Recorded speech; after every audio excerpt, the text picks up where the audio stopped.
The carnivore diet is rooted in the philosophy that science is bad. Hey everybody, it's Jason Blaha here, and I thought I would chat with you guys and gals a little bit about this today. And for just a quick reminder though, please remember to click like down below. Please follow or subscribe, and I would greatly appreciate it if you would leave a comment under my video. Thank you so much. So let's get over to the topic. And I'm not going to go into any of my personal politics, but one of the things that I think is extremely fascinating is someone who's made a number of videos breaking down the major problems with the carnivore diet, the long-term health problems, the issue with gut flora extinction and gut flora health problems that will result from eating no fiber, no vegetables. You know, it's interesting is that all these people always go back to two things. It's like when you discuss research on this stuff from all around the world, they automatically equate it with Rona vaccines. Like I've noticed this over and over and over and over and over. They always pull this, trust the science. Oh, as if you're going to quote science, you sound like somebody who's been triple boosted. I want people to think about that for a moment, that we're going to pretend that this is even remotely related, even remotely the same mindset.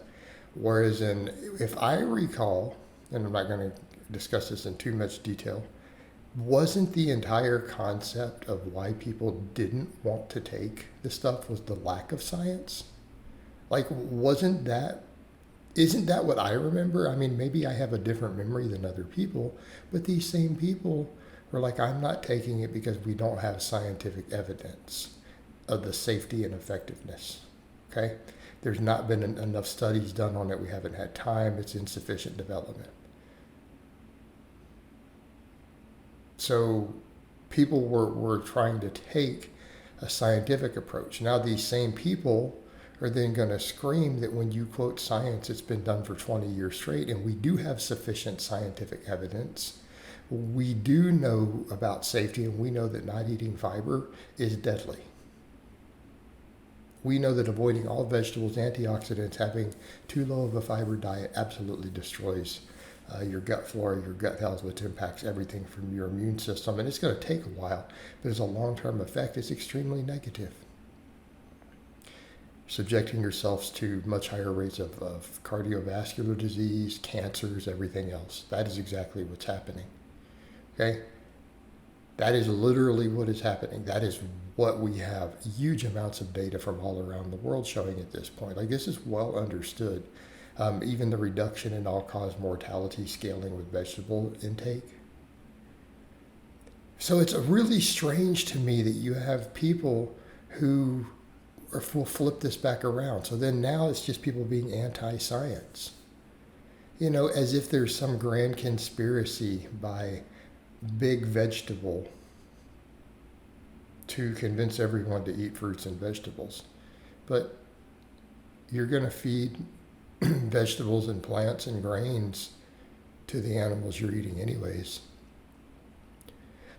That's the problem with any such conspiracy like that. That's the problem. But the animals are still going to eat the same amount of crops. So anyone who's a farmer producing crops, they make their money whether someone is a vegan or a carnivore, or the other 99% of us who are possibly sane in the middle, in between. We're all going to eat their products too. This is not like, it's not like big agriculture has a benefit to this. In fact, let's take it a step further. Big agriculture makes more money the more humans exist, no matter what diet they eat. The mere fact that every time the population increases, they have more potential for money. Every time people live longer, they have more potential for money. So technically, big agriculture's conspiracy, if they're trying to make money to sell their fruits and vegetables and crops, right, would be, hey, we need to have as many people living as long as possible on the planet. Would technically be allowing them to make billions and trillions of extra dollars. Like this they make money. So this is stupid.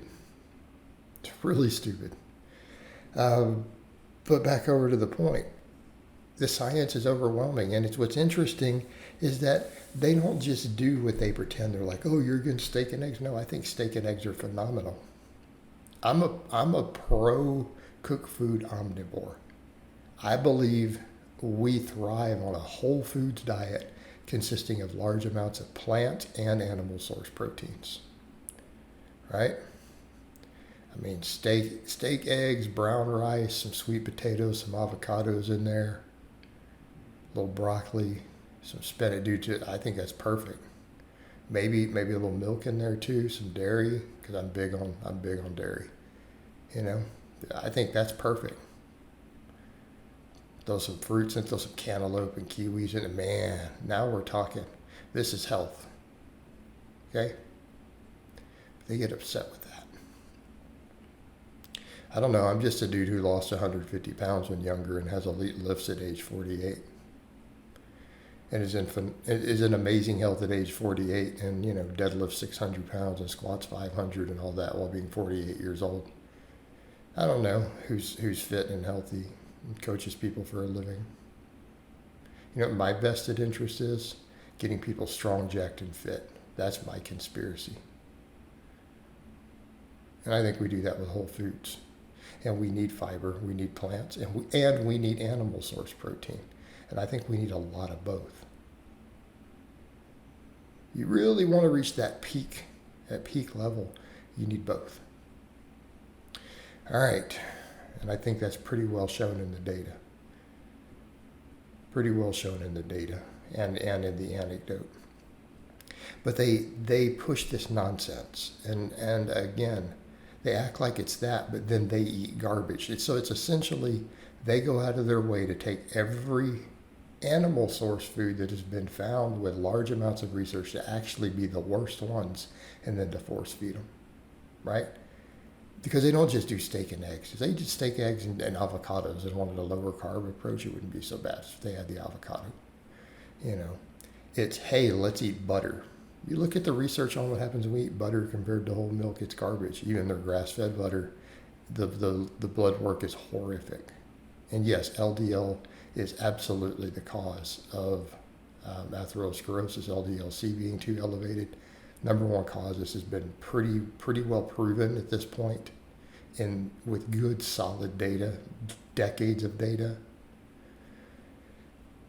You know, so again, ridiculousness.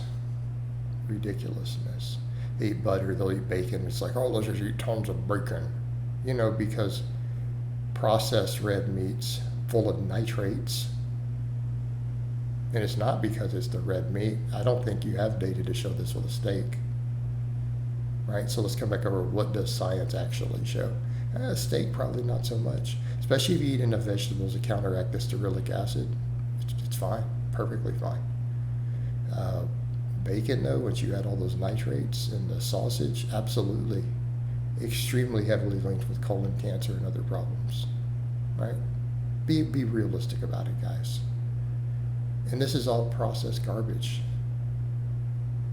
It's all processed garbage, and they're just pretending they're eating some whole foods diet. Yeah, because bacon and butter are whole foods. Get out of here.